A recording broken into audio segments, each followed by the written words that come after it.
kebetulan ada tugas untuk mewawancara kepala sekolah selaku pimpinan saya tentang etika dan ujian tentang pengambilan keputusan Bapak. Mungkin pertanyaan saya itu selalu ini, bagaimana Bapak dapat mengidentifikasi kasus-kasus yang merupakan dilema etika atau kebijakan Bapak? Pengalaman atau yang Bapak alami ya, ada seorang anak emang itu dari laporan dari guru atau dari Bapak Ibu guru, karena anak tersebut tidak bisa dipecahkan masalahnya, apa yang terjadi, apa yang dialami orang tersebut.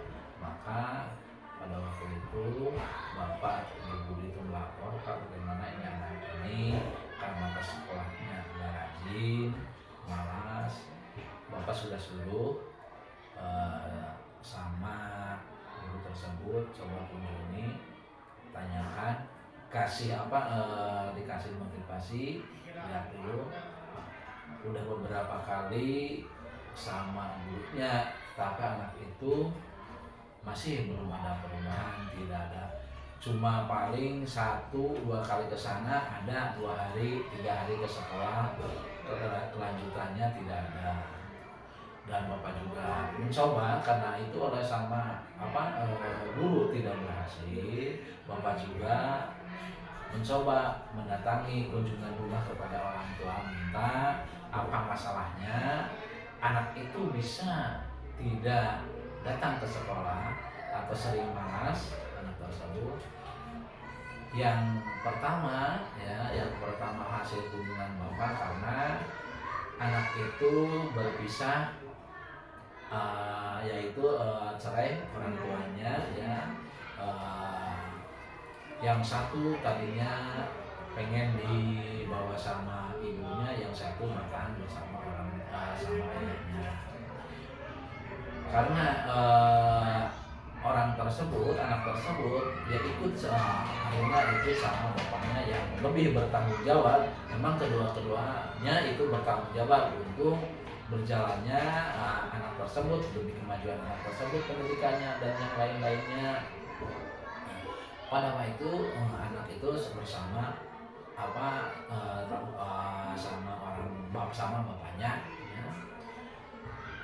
Tetapi lama kelamaan emang kan ditinggalkan sama bapaknya, dititipkan sama neneknya ya. Emang mungkin anak tersebut ya, karena kedua orang tuanya berpisah, mungkin secara psikologis yaitu berubah ya, agak terganggunya apa, mungkin dari segi keharmonisan dalam rumah tangga itu, dalam jiwa anak itu karena dia berpisah mungkin ada. Kedua, karena berpisahnya dalam mungkin rasa kasih sayang cuma hanya sebelah, tidak ada dari sebelah lagi. Itu dari karena terus lagi karena kasih sayang dari bapak kurang, dari ibu kurang, karena di rumah itu sama neneknya itu mungkin kebebasan tidak terpantau ya, mungkin anak itu mencurahkan mungkin sama teman yang lain, bukan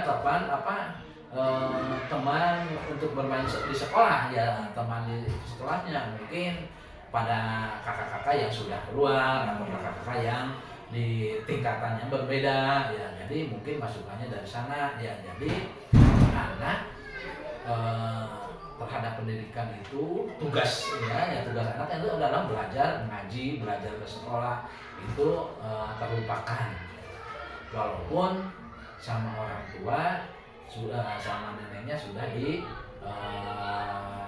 peringatan ya. Maka terjadilah jarang ke sekolah ya.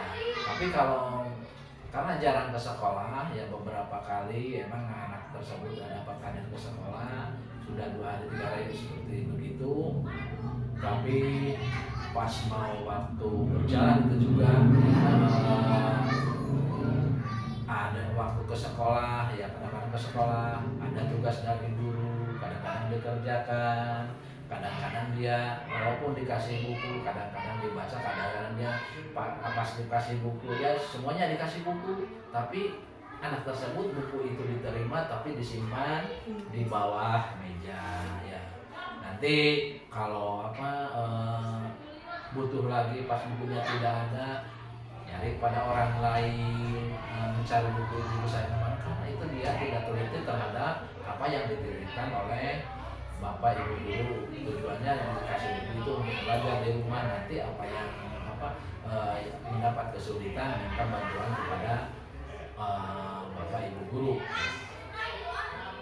Terus ya selama perjalanan itu anak setelah dipantau dikasih tugas tetap begitu saja ya.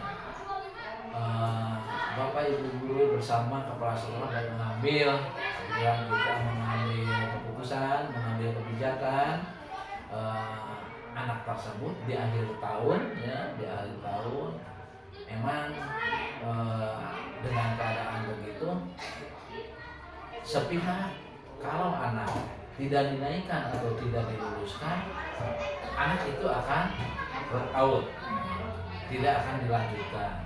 Karena dengan tuntutan zamannya sekarang itu anak harus selesai dengan diadakannya wajar jeda 9 tahun, malah sekarang wajar jedanya sampai 12 tahun, dan biaya sekolah ditanggung oleh pemerintah. Tetapi anak sama mungkin kalau orang tua mah itu mengharap ya, tapi anak yang sulit untuk diarahkan. Mungkin orang juga kesal kalau bapaknya tidak berusaha untuk menafkahi anak-anaknya ya. Mungkin anak tersebut karena punya adik, karena punya tanggungan lagi orang tuanya hanya tinggal sebelah, kalau tidak dia bekerja otomatis akan terlantar semua ya. Tapi ya itu otomatis bukan hanya ibu dan anak, otomatis anaknya juga terbengkalai terhadap pendidikannya, yang akhirnya dalam melaksanakan kewajiban anak tersebut banyak yang ditinggalkan. Di suatu waktu itu akan kenaikan kelas. Kan emang kenaikan kelas itu ada beberapa yang menunjang, dilihat dari kehadirannya, dilihat dari kerapihannya, dilihat dari hasil ujiannya, itu menjadi pertimbangan. Karena pertimbangan tersebut ya ada yang kosong, ada yang kan sulit, maka dengan keputusan yang terakhir otomatis mengadakan musyawarah bagaimana selain masukan dari itu ya, takutnya dari sekolah kalau anak tersebut tadi Bapak juga sudah singgung tidak dinaikkan ya, takutnya drop out. Nanti kemana ya, kita juga sudah bertolak belakang dengan aturan pemerintah ya, aturan yang baku. Jadi Bapak saat pengambilan keputusan ini Bapak menjalankan dengan peraturan pemerintah, namun juga dilema karena takutnya anak akan menjadi keluar dari sekolah, tidak melanjutkan sekolah ya. Sehingga pertanyaan saya selanjutnya itu bagaimana Bapak menjalankan pengambilan keputusan Bapak ini di sekolah, terutama untuk kasus-kasus yang dilema tersebut, yang benar sama benar atau sama-sama mengandung nilai kebajikan. Ya tadi ya yang diambil untuk mengambil keputusan ya, keputusan di sekolah, yaitu guru bersama kepala sekolah mengadakan observasi, terus lagi mengambil masukan-masukan dari lingkungan, dari apa yang sudah faktanya begitu ya. Di suatu waktu yang terakhir yaitu anak dituntut ini kalau dia anak emang tadi juga bertolak belakang. Jadi hasil keputusan besar mudah-mudahan setelah naik di tahun berikutnya atau setelah lulus dia dapat melanjutkan. Dia juga mungkin dia berpikir bahwa yang dia alami itu salah. Jadi keputusan dari kepala sekolah dan lingkungan sekolah di sekolah itu mengambil keputusan dia diluluskan saja ya, supaya dia asal dia mendapat perjanjian, asal dia dapat melanjutkan, jangan terjadi ulang lagi apa-apa yang telah dia lakukan. Jadi si anak diminta untuk mungkin berdiskusi dengan sekolah terkait kelulusannya, dan di sekolah kelulusan dengan syarat tertentu. Ada syaratnya. Ya, Bapak selanjutnya nih, apa boleh Bapak rincikan kembali nih langkah-langkah atau prosedur seperti apa yang Bapak terapkan terhadap anak tersebut dari mulai awal sebelum kenaikan sampai kelulusan?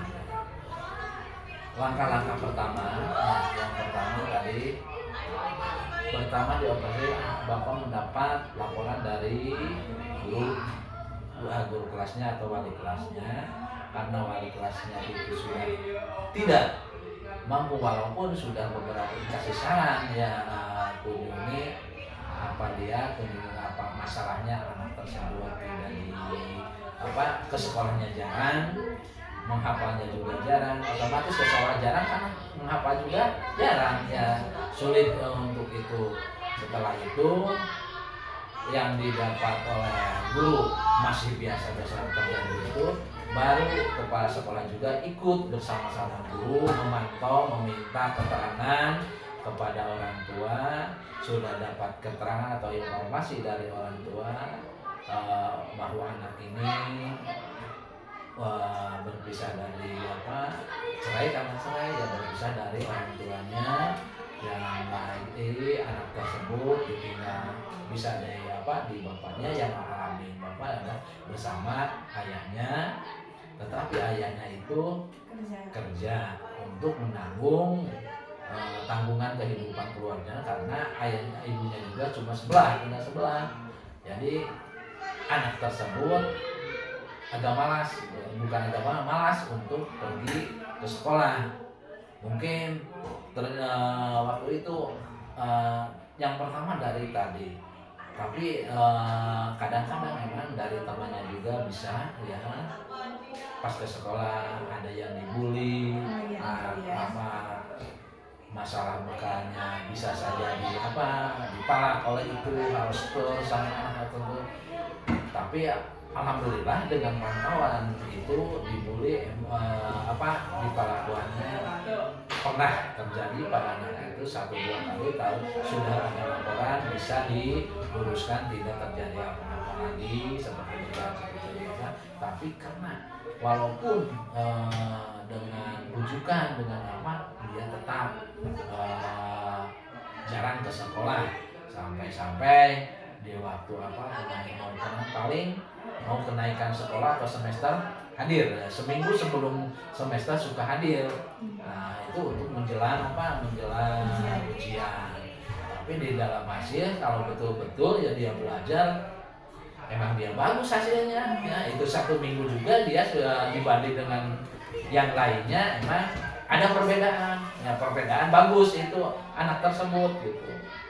Jadi si anak itu punya potensi untuk kalau betul-betul dibimbing sama orang tuanya, karena itu alasannya dari dia berpisah mungkin terganggu psikologis anak tersebut ya. Kasih sayang tidak tercurahkan. Bapak setelah pengambilan keputusan tersebut, setelah langkah yang Bapak jabarkan tadi, apa hal yang Bapak anggap efektif dalam pengambilan keputusan tersebut? Ya yang lebih efektif, Bapak meminta syarat ya, mudah-mudahan yang Bapak akan ajukan syarat tersebut, kalian belajarnya bagus, sungguh-sungguh belajar lagi. Tapi kalau menurut aturan bahwa kalian karena sering bolos, dilihat dari kehadiran, dilihat dari segi belajar, yang lain-lainnya itu memang kurang ya, untuk menunjukkan syarat untuk kelulusan atau kenaikan. Bapak kasih saran tersebut, dia sudah siap. Nanti di tahun yang berikutnya atau di jenjang sekolah berikutnya emang potensi bagus ya, walaupun dia jarang sekolah tapi potensi dia bagus, tapi cuma malas saja gitu. Bapak selama menghadapi kasus tersebut nih Pak, apa sih tantangan buat Bapak ketika menghadapi kasus tersebut? Tantangan buat Bapak untuk meluruskan supaya anak itu biasa lagi, yaitu memang tantangannya bagi Bapak harus selalu terjun pada masyarakat, minimal ya nggak 1 bulan 2 bulan saja, 1 semester sekali. Dari hasil laporan jadi kita bisa mengambil siapa saja yang harus dikunjungi supaya tantangan itu bisa berhasil ya, yaitu laporan dari gurunya. Nanti setelah gurunya itu tidak berhasil, kita terjun kembali, kunjungi sama orang tuanya, sama dengan lingkungannya, supaya mendapat motivasi anak itu siap untuk belajar lagi, untuk sekolah kembali. Jadi intinya dari tantangannya itu ketika si anaknya anaknya motivasi anaknya.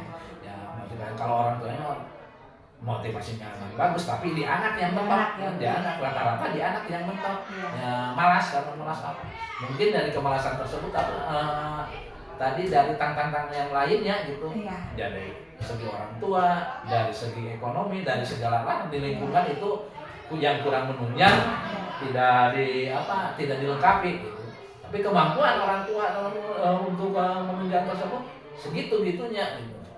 Mungkin banyak anaknya, kalau anak 1-2 bisa terpenuhi, walaupun dia pekerjaannya bisa buruh atau apa ya, tapi emang ada yang anaknya bapaknya buruh, buruh serabutan, tapi anaknya motivasi untuk belajar dia rajin, dia juga berhasil. Walaupun walaupun keadaan orang tua menunjang, tapi anaknya malas, malah jarang yang berhasil. Kedua-duanya di orang tua ada, anak juga motivasinya bagus, itu akan lebih berhasil. Ini Bapak dari selama ini kasus-kasus yang Bapak alami, apakah ada seseorang atau faktor-faktor apa yang menurut Bapak mempermudah untuk Bapak mengambil keputusan dari kasus-kasus yang kasus tersebut yang paling mudah tidak hanya emang keputusan terakhir berada di seorang pimpinan, yaitu hasil musyawarah gitu ya. Tapi dalam keputusan tersebut, sebelum diputuskan, kita terjun dulu lagi kepada anak tersebut. Siap diluluskan, tapi mendapat perjanjian gitu. Itu saja yang dapat diambilkan, hasil perjanjian itu harus diterapkan gitu. Nah, yang terakhir nih Bapak, dari semua hal yang telah Bapak sampaikan tadi, dari mulai prosedurnya, langkah-langkah, terus pengambilan keputusan yang telah Bapak buat, pembelajaran apa yang dapat Bapak petik dari pengalaman Bapak mengambil keputusan dilema etika ini? Pelajaran yang diambil dari kasus tersebut yang diambil yaitu kita memacu lagi atau anak-anak itu supaya rajin belajar, supaya kelihatan apakah kerja kita berhasil atau tidaknya. Setelah dipacu, diberi motivasi, anak itu berhasil, itu merupakan buat Bapak juga merasa berhasil. Mudah-mudahan di anak itu kelak nanti juga berhasil. Itu kalau berhasil, Bapak juga merasa bangga bahwa itu anak Bapak sudah berhasil dalam kehidupannya. Walaupun tadinya sering malas, dengan rajinnya dia belajar atau rajinan dia bekerja, itu akan tercapai keberhasilannya dalam kehidupan sehari-hari ya. Baik menunjang dalam keluarganya, dalam agamanya, dalam negaranya, itu bisa diambil ya manfaatnya. Ya karena rezeki orang tuh akan tahu ya. Walaupun begini ya Bu, anak itu malas, tidak bisa bodoh, tetapi kalau tuh sudah terjun di masyarakat, dia pintar, dia bisa berusaha. Yang tadinya tidak bisa, yang malah berusahanya muncul beda dengan yang lainnya. Terus tata kesopanan etikanya dibanding ya yang pernah anak itu waktu itu yang pintar, tetapi setelah keluar ya berbeda dengan tadi orang yang bodoh yang apa ya, dia emang dia juga kalau dikasih tugas sama atau disuruh perintah apa saja dia merasa bangga, dia diakui walaupun dalam bentuk pekerjaan yang kasar, tidak berbentuk dalam pelajaran itu bisa ditanamkan ya. Hasilnya itu malah dia yang mengaku yang hormat pada waktu itu, dia juga merasa misal sekarang sudah sudah berjalan, kalau saya dulu betul akan lebih seperti yang saya alami, yang saya kerjakan seperti hari ini. Kalau betul-betul karena sering malas, jadi perjalanan kalau betul-betul akan usahanya akan lebih maju. Malah hormat terhadap guru juga berbeda, banyak yang berbeda. Yang tadinya hormat, yang tadinya pintar, mungkin dari yang penunjangnya menunjang itu dibanding seperti orang yang seperti tadi, yang orang yang tidak itu malah berbalik gitu. Lebih Yang hormat, lebih biasa hormat aja ya, Pak. ya, dan yang biasa, yang pernah alami gitu. Iya. Malah yang Bapak alami pas waktu itu nengok anak, padahal tidak kelihatan. Pas lagi berjalan di pasar baru, dia emang dagang buah-buahan tidak kelihatan. Mungkin pas udah belok, wah itu ada guru saya malah dikejar-kejar, bapaknya mampir, mampir kan berhasil di sana ya. Terus karena terlalu sering, udah sering dua kali ke sana sudah kelihatan, jadi agak malu sama emang saya juga udah mengancurkan jempol, dia berhasil di usahanya, lihat di lingkungannya juga tidak seperti dulu seperti ayahnya, dia meningkat dari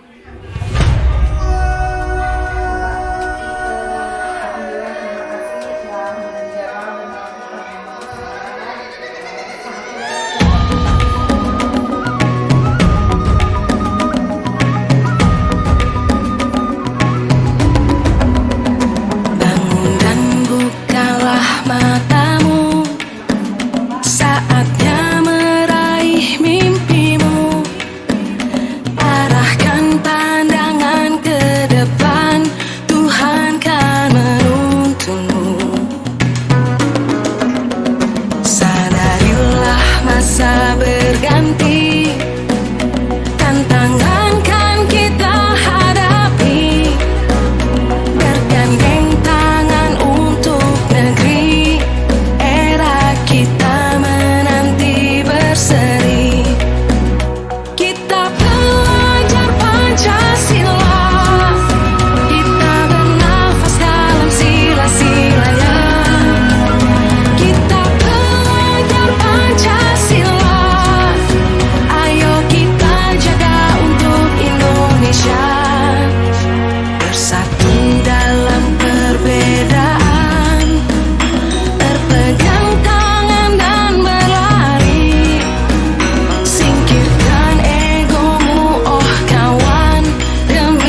kemudian yang selanjutnya memang anak tersebut malas, sebenarnya malas ya, masuk ke sini. Nah dia tidak mau sekolah, memang maksudnya di sana juga tidak sekolah. Cuma anak bandel lah, sebenarnya bandel gitu ya, bandel yang luar biasa. Bahkan sempat bapak guru kewalahan sampai potong begini bu, karena bu saya mah sana kalau bahasa Sunda mah tuker tambah. Saya tidak mau mengajar anak tersebut ya, biar saya digantikan dipindahkan ke SD ke kelas B, ke kelas B ke kelas A gitu ya. Waktu itu kan ada paralel A dan B gitu ya. Nah biar saya mengeluarkan satu siswa, biar walaupun tambah itu tidak apa-apa, yang penting nolong lah misalnya gitu, tambah bantu tambah lagi seperti itu, karena memang anak tersebut menjengkelkannya. Sudah dibagaimana oleh bapak guru, oleh saya sudah kepala sekolah juga ya. Kemudian begini, otong kita ada trik-trik tertentu ya, ada trik tertentu. Memang orang tuanya juga kesini sambil nangis-nangis, bu saya ingin anak saya sekolah, walaupun saya bodoh, anak saya ini pandai. Memang ini sudah dikeluarkan dari itu juga, memang luar biasa, bandelnya luar biasa, mengganggu teman, mengganggu anak, mengganggu masyarakat. Seperti anaknya memang seperti itu gitu ya. Tetapi ingin saja di sini sekolah anak, mudah-mudahan nitip dengan itunya. Nah kalau tadi sudah tidak angkat tangan pertamanya ya, disampaikan kan saya mengalihkan satu ke dengan teman-temannya dua atau tiga boleh, asalnya kan itu gitu ya. Nah titik ya. Jadi yang pertama pendekatan kepada anak tersebut dengan memang betul-betul luar biasa, harus betul-betul dengan lemah sudah tidak bisa dengan, jadi merusak di tetangga juga. Kadang-kadang tanaman pertama dirusak dan sebagainya sampai angkat tangan lah orang tuanya. Tetapi karena orang tuanya ingin menyekolahkan, kemudian kita juga sebagai aparat pemerintahan itu di bidang pendidikan tidak boleh ada anak yang berpaut, karena wajib belajar.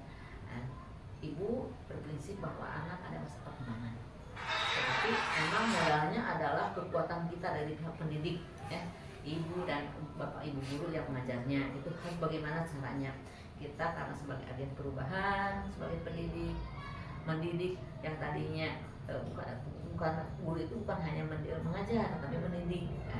Mengajar hanya mendidik dari yang tadinya tidak baik menjadi baik. Itu adalah komitmen ibu bersama bapak ibu di sekolah. Nah, lama-lama minimal dari mau saja bersekolah dulu, yang penting mau ke sekolah, yang penting walaupun belajarnya masih tidak efektif dan sebagainya, bandel dan luar biasa ya. Kemudian akhirnya memang harusnya tidak naik kan, dari kelas 4 kelas 5 tidak naik gitu ya, tetapi ibu dari ada perubahan pun sedikit-sedikit itu sudah acungan jempol, dipanggil orang tuanya. Nah, ibu silahkanlah ibu mau bagaimanapun, mau dimarahi, dikerasin, yang penting anak mau sekolah, karena tidak mau sekolah kok dan sebagainya seperti itu gitu ya. Kemudian juga terhadap masyarakat orang sekitarnya pun tidak suka seperti itu. Tapi bukan saya kasihan pada orang tuanya sampai nangis ingin menyekolahkan anaknya. Dan keempat, akhirnya secara ini dengan pelan-pelan ya gitu ada perubahan. Yang pertama, perubahan dari keempat mau sekolah dulu. Ketika tidak dinaikkan pasti kan tidak keluar. Bagaimana tantangan? Jadi saya juga dilema di sana ya. Kemudian dipanggil orang tuanya, anak terus dinasihati, ditaikkan di kelas 6 masih seperti itu, tapi sudah ada perubahan. Alhamdulillah ternyata di kelas 6 luar biasa. Yang tadinya brutal, yang tadinya berbicaranya juga songong dan sebagainya seperti itu. Alhamdulillah di kelas 6 dengan terus jadi ada di kelas 4 ada perubahan oleh gurunya, berarti bersama-sama dengan kepala sekolah, koordinasi juga dengan orang tuanya yang harusnya tidak naik juga, bagaimana daripada siswa tidak sekolah, abur-aburan dan sebagainya, bahkan ikut sampaikan atau itu truk ya, akhirnya tidak dipanggil, kalau ada apa dipanggil, dinasihati dan sebagainya ya, dengan agak keras, tidak menjadi dengan lembut pemikiran. Alhamdulillah kelas 6 ya, kelas 5 ada perubahan terus, walaupun masalah ini tidak bisa naik sebenarnya ya, kalau melihat akademik pun tidak bisa naik sebenarnya, tetapi dengan adanya perubahan budi pekerti, sikap itunya jadi mau sekolah, semangat, dia sukanya memang di keterampilan memang karena pelajarannya tidak mau, kalau disuruh beres-beres pikir dan sebagainya, membantu kalau ada gotong royong dia paling siap. Nah dari itu pun ibu menganggap bahwa itu adalah ada positif lah nanti ya. Kemudian dengan cara diberi nasihat dan sebagainya, masa depan diarahkan. Terus saya juga sampai laporan kepada aku. Takutnya kenapa laporan? Takutnya dianggap oleh masyarakat, kenapa anak yang tidak bisa baca, kenapa anak yang bangor di sekitar lingkungannya ditaikkan naik sekolah. Padahal kan secara ketentuan aturan naik jenjang tingkatan itu tidak bisa sebenarnya. Nah itu dari positifnya. Kemudian alhamdulillah di kelas 6 ya secara ini terus berlangsung. Bahkan kelas 6 boleh dikatakan di kelas 4 masih banyak tidak sekolah, tapi sudah mau besok kan di sana tidak sama sekali. Maaf bahkan merusak lah. Lingkungan mau dibuat tidak suka pada anak tersebut, itu tidak mau diasingkan. Mau bagaimana nanti gitu ya. Kalau dijauhi oleh kita, kalau di dalam kita ditekan dari dicaci kan, maka bukan anak itu bukan akan mau, bahkan dia berbuat yang lebih jelek lagi. Tapi alhamdulillah dengan kerjasama gurunya yang begitu tekun, guru kelas 4, guru kelas 5 dan guru kelas 6 sampai sekarang dinyatakan lulus. Nah ibu bangganya apa? Sekarang dia kalau bertemu itu salam, kemudian suntangan, kemudian rengku dan sebagainya, itu saja bu. Masa itu memang betul. Nah akhirnya dia melanjutkan, bagus lah. Kemudian konsultasi dengan orang tua. Saya itu dari pihak sekolah melaporkan kepada aku seperti itu. Kenapa anak siapa? Oh iya bu, memang anak tersebut begini-begini sama. Tapi saya berani menaikkan kelas siswa tersebut daripada tidak sekolah. Kalau tidak sekolah mau bagaimanakan anak tersebut?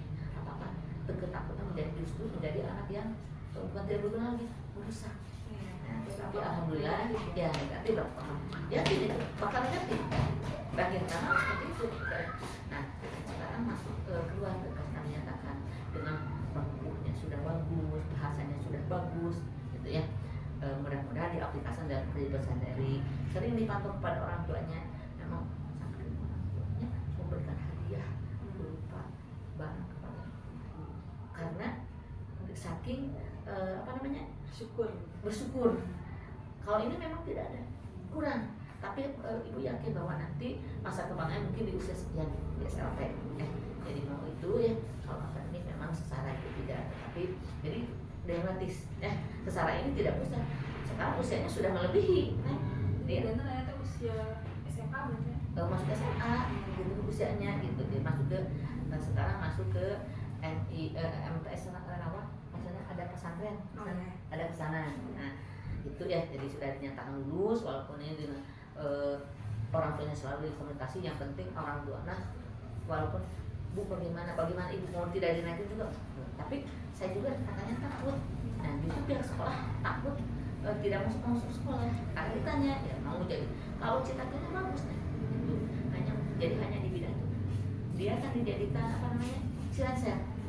Jadi ada di bidang seni, tetapi kalau belum membaca sampai saat ini juga belum gitu ya, baru jadi tidak lancar lah gitu. Jadi dilematis antara bagaimana aturan kelulusan ya atau kenaik kelas dan bagaimana kalau tidak naikkan. Itu masalah mental dan bukan hanya mental lagi.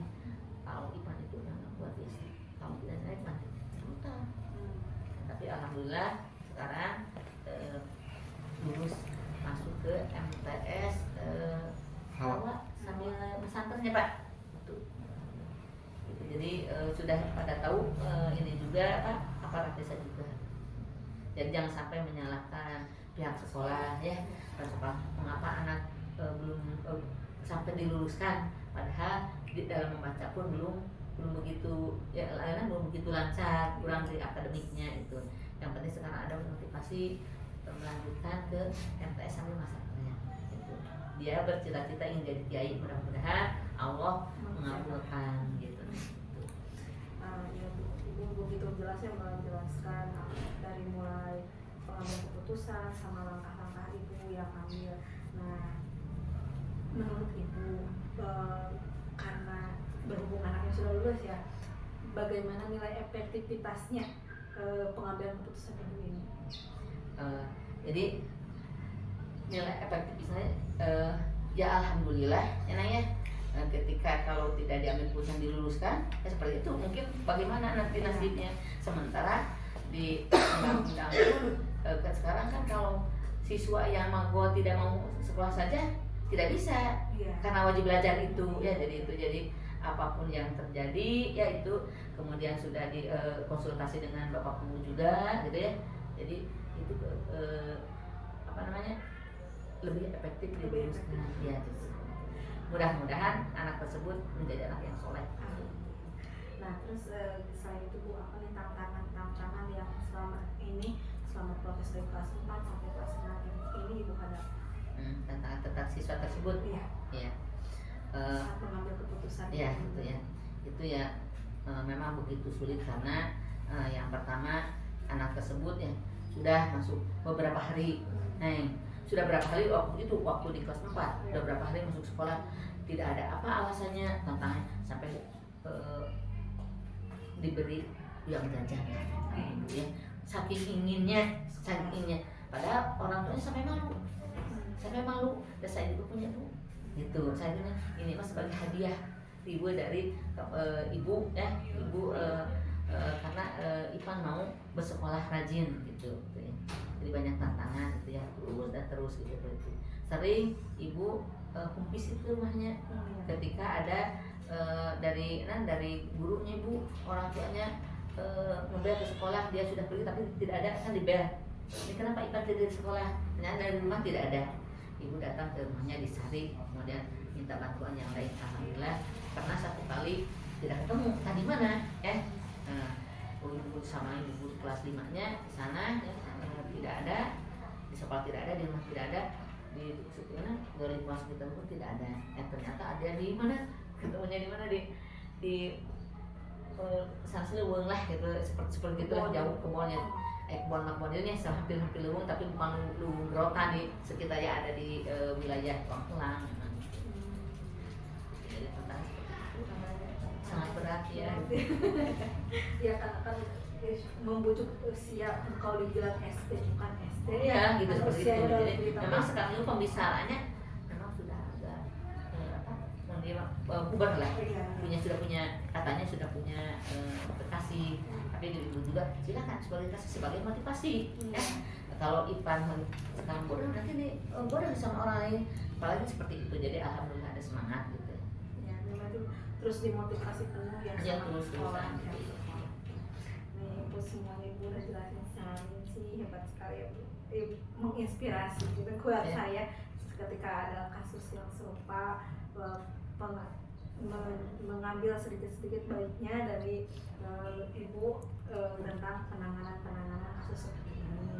Nah dari yang sudah Ibu sampaikan, apa nih pengalaman yang bisa Ibu petik dari keputusan yang diambil? Jadi memang kita harus sabar dalam menghadapi segala masalah. Kemudian keputusan itu harus diambil dengan hati yang sedang dingin ya, kemudian kepala juga, kemudian diikuti dengan perasaan kasih sayang itu. Jadi insya Allah kemudian berhubung dengan bersama Bapak Guru, juga ada koordinasi dengan kawan sekolah, dengan orang tuanya, dengan Bapak Ibu semua dimusyawarahkan dengan orang tuanya. Ada ya, kalau ini ada kait dengan masyarakat juga kepada Pak Guru gitu. Kalau hanya sebatas ini jadi termasuk komite. Makasih banyak ya, Barangkali ada yang puas silakan. Udah sangat terperinci menjelaskan. Alhamdulillah. Terima kasih banyak ya Ibu. Bersamanya. Ya, semoga ya Ibu mendukung Neng Geras, semoga terus semangat bersama teman-temannya yang bersama di sini. Kebetulan ada Pak Igin ya, sama-sama Ibu mendukung sekali ya. Sekarang memang ada kan